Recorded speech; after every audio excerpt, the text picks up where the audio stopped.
Hello everyone and welcome back to my YouTube channel. So first of all, I would like to thank you all for the immense amount of support that you have given me on the last video.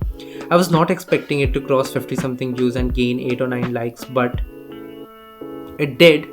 It might not sound a lot to you, but it is really a lot for me because it was a video that was completely different for this channel. It was me taking this channel into a completely new direction because this YouTube channel has always been about music and rap, and gaming was something that I've never discussed here before. So me covering the the Game Awards nominations and voting last time was a very big step for me. Since the support was quite a lot, I've decided to actually move on from there and continue making videos on gaming. And one of the videos that I wanted to make for a while was about the physical media.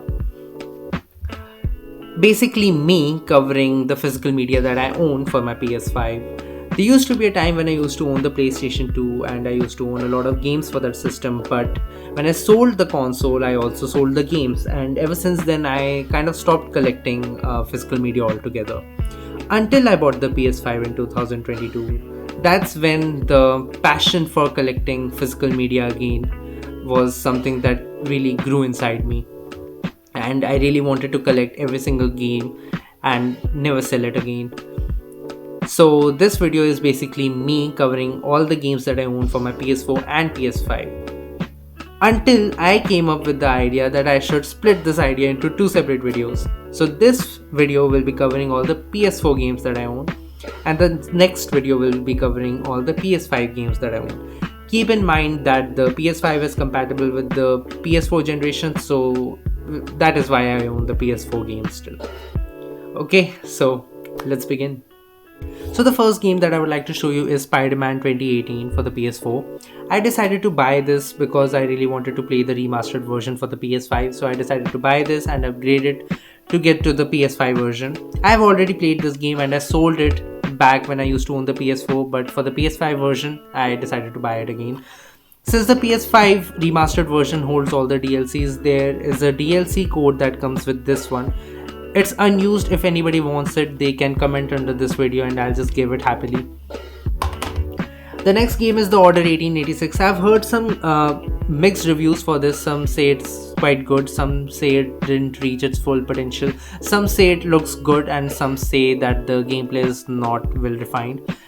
I was intrigued by all the reviews and I decided to try it myself, so I bought the game for 800 rupees and I decided why not give it a try myself. I haven't really played it yet, but I'm looking forward to it, that's why I bought it. The next game is Batman Return to Arkham Collection. I was honestly going to buy the trilogy until I realized that I already own Batman Arkham Knight. So this collection owns the first two games for the PS4. I've already played Arkham City on my Xbox 360, but I've never played Arkham Asylum, so this gives me a chance to play both the games again, and because I don't really remember the story of Arkham City, so I might give the trilogy a try someday, and that's why I bought it. This was 800 rupees by the way, and Spider-Man was 1000 rupees. Okay, so God of War 2018 Steelbook Edition. I had the standard edition for that game, for this game, but I sold it after getting the 100% completion and the platinum trophy.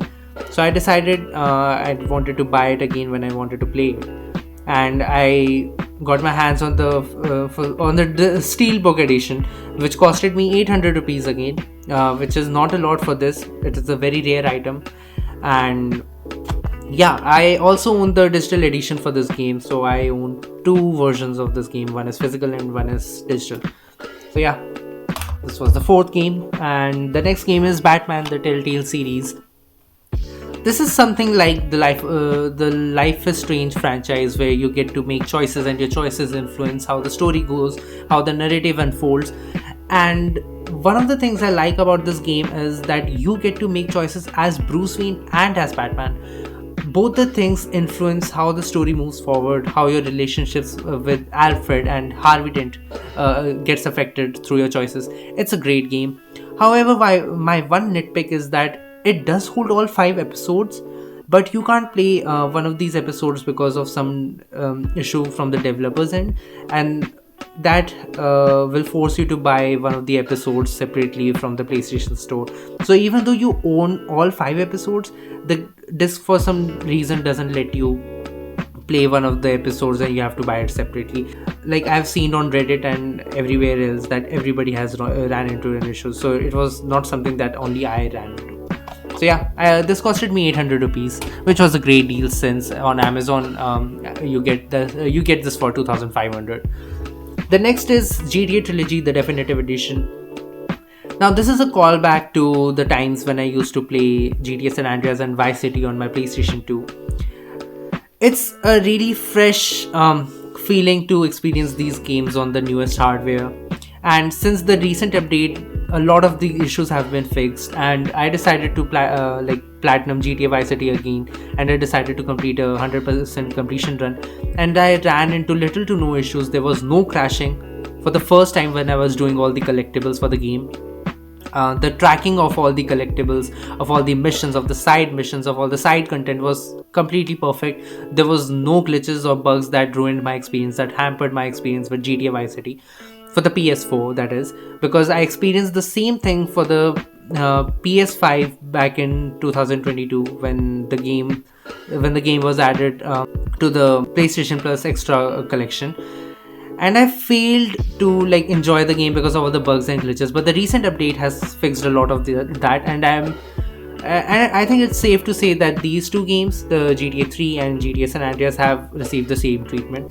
So I bought this for 2000 rupees, and I think it's time that you all should pick it up and definitely experience the original trilogy in this new form, where you get to restart checkpoints, where you get to access the autosave, the fresh coat of paint across all the cities that are featured in these games. And this is such a vibe. I'm just saying that if you have bought this 2 or 3 years ago, it wouldn't have been a good purchase, because you wouldn't have been able to enjoy the experience because of all the bugs and glitches. But now, in the state that this game is in, I would say it is a must buy. Then the God of War 3 remastered. It allows you to play God of War 3 from PS3 or at higher resolution and a 60 frames per second locked. I used to have this, but I sold it. I don't know why, and now I bought it again because I really wanted to play it again. Yeah, it costed me 800 rupees, by the way. Now the final item is Uncharted: The Nathan Drake Collection. This is an item that I used to own for the PS4, just like I did God of War 3, but I sold it after finishing all 3 games. This is my favorite franchise. I don't know why I sold it, but the copy that I used to have these 3 cover art as the cover art for this PS4 version. But when I decided to move on and buy the game again, I discovered that this version of the cover art exists as well. So I paid 800 rupees for this, and I have had it ever since. I even recently finished a playthrough of all these games a few months ago this year, and I must say that these games still hold up after all these years, and they are a must buy, they are a must try for anyone who wants to get into an action adventure game. That wraps up my PS4 collection. So the next video that I'm going to do is going to cover the PS5 collection that I own, and until then, have a blast.